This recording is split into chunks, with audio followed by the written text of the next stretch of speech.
3 февралга карата күндүн маанилүү жаңылыктары саламатсыздарбы?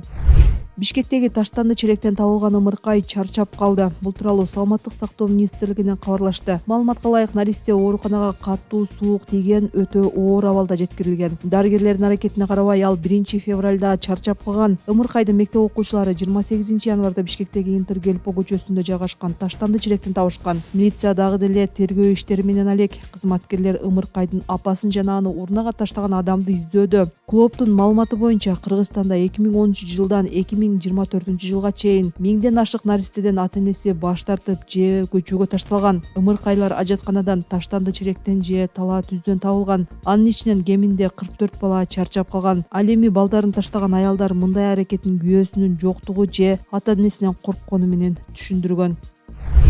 Сокулукта аялдын сөөгү кудуктан табылды, шектүү кармалды. Чүй облусунун Сокулук районундагы Төш булак айылында дайынсыз болуп жаткан аялдын сөөгү колдору байланган абалда кудуктан табылды. Бул тууралуу Чүй облустук милициясы билдирди. Маалыматка ылайык, маркум 28 январда үйүнөн чыгып кеткен бойдон кайтып келген эмес. Анын сиңдиси Сокулук райондук милиция бөлүмүнө 30 январда кайрылган. Издөө иштери жүрүп, эртеси аялдын сөөгү табылган. Алдын ала маалымат боюнча, аялдын денесинде зомбулуктун белгилери болгон. Бул боюнча милиция киши өлтүрүү беренеси менен иш козгогон. Ыкчам тергөө ишинин натыйжасында 40 жаштагы шектүү кармалды. Ал азыр убактылуу кармоочу жайда.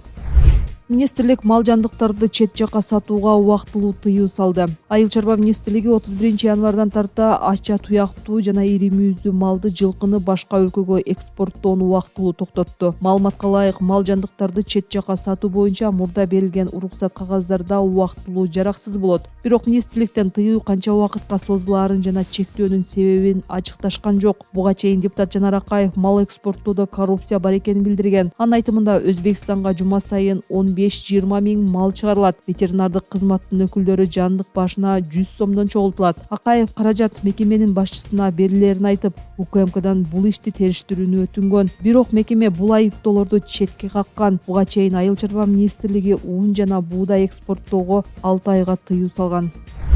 Шыкмаматов Мишустиндин билдирүүсүнө жооп берди. Мамлекеттик салык кызматынын башчысы Алмамбет Шыкмаматов Кыргызстандын мам органдары орус компанияларына кысым көрсөтүп жаткандыгы тууралуу Орусиянын премьер-министри Михаил Мишустиндин билдирүүсүнө жооп берди. Акипресс басылмасынын маалыматына ылайык, Шыкмаматов өлкөдөгү компаниялар жергиликтүү чакан өлкөнүкү же ири державаныкы деп бөлүнбөстүгүн билдирип, салык нормалары баарына бирдей иштей турганын белгиледи. Шыкмаматовдун айтымында, өлкө жетекчилиги коррупцияны жоюу үчүн масштабтуу реформаларды жасап, олуттуу чараларды көрүүдө. Ал бийлик муну бардык мамлекеттик органдардан талап кылып жатканын белгиледи. Ал салык органдары тарабынан колдонулган талаптар менен макул болбогон салык төлөөчүлөр өз укуктарын сотко кайрылып жана апелляция берип коргосо болорун кошумчалады. Шыкмаматовдун пикиринде, орус бизнесине кысым көрсөтүү маселеси эки өлкөнүн стратегиялык мамилесине таасир этпеши керек болгон кадимки эле чарбалык иш. Ал бул маселенин мындай жогорку деңгээлде өтө эле саясатташып кетиши одоно болуп калганын кошумчалады.